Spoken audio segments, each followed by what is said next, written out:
What would you do if a single choice, made in a fleeting moment, reshaped your life forever? In the heart of Chicago's roughest district, Marcus Reed stood watch. A security guard at a rundown warehouse, he was a fortress of a man 6'3", broad-shouldered, with eyes that carried the weight of 1,000 untold stories. At 42, life had not been kind. A former boxer turned night shift sentinel, Marcus scraped by, his dreams of a better future buried beneath bills and the grind of survival. Yet, every night, he stood at his post, a silent guardian in a city that never slept. It was a frigid winter evening in 2010 when the screams pierced the quiet. They came from an alley behind the warehouse, sharp and desperate. Marcus's instincts kicked in. He sprinted toward the sound, his flashlight cutting through the dark. There, cowering behind a dumpster, was a boy no older than 10 clutching a tattered backpack. Above him loomed a man with a knife, his voice a low growl demanding the bag. Marcus didn't hesitate. He charged, disarming the attacker with a swift, practiced move, sending the blade clattering to the ground. The man fled, and Marcus knelt beside the trembling child. "You okay, kid?" he asked, his voice steady but warm. The boy, wide-eyed, nodded. His name was Eli, and the backpack held his late mother's journal, his only keepsake. Marcus walked him home, a crumbling apartment 3 blocks away, where Eli's aunt, barely awake, thanked him with a tired nod.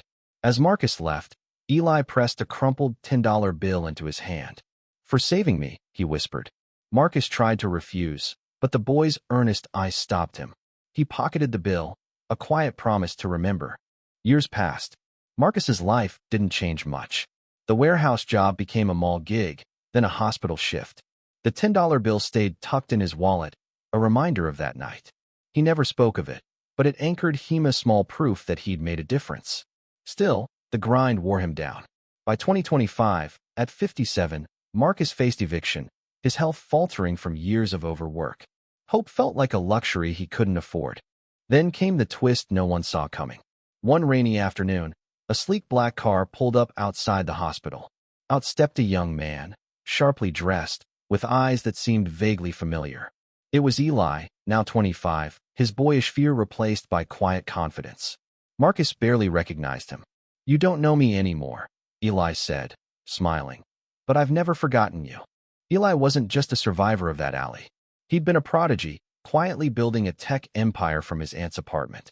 The journal Marcus saved had inspired him a collection of his mother's algorithms, which he'd turned into a revolutionary app. Now a multi-millionaire, Eli had spent years tracking Marcus down. "You didn't just save my life," Eli said, his voice thick with emotion. "You saved my purpose." But the real surprise came next. Eli hadn't come alone. Beside him stood Maria, a nurse Marcus had worked with for years, her sharp wit and kind heart a constant in his hospital shifts. Unbeknownst to Marcus, Maria had been Eli's cousin, the one who'd quietly kept tabs on Marcus's life, sharing stories of his unnoticed kindnesses. She'd told Eli how Marcus slipped his own lunch to hungry patients, how he stayed late to comfort grieving families. "You're a hero, Marcus," Maria said, her eyes glistening. "You always have been." Eli handed Marcus an envelope. Inside was a deed to a house, fully paid, and a check for $2 million. "This isn't charity," Eli said firmly. "It's gratitude. You gave me a future. Now let me give you one." Marcus stood speechless, the weight of years lifting. He thought of that $10 bill, still in his wallet, and realized it had been worth more than he'd ever imagined. It wasn't about the money, it was about the boy who'd seen him as a hero and the community that had seen him too. For the first time in decades, Marcus felt seen. As Eli and Maria walked away, Marcus looked at the deed in his hands. A single choice, made in a fleeting moment, had come full circle. He wasn't just a guard. He was a man who'd changed a life and, in turn, had his own transformed. Yendi.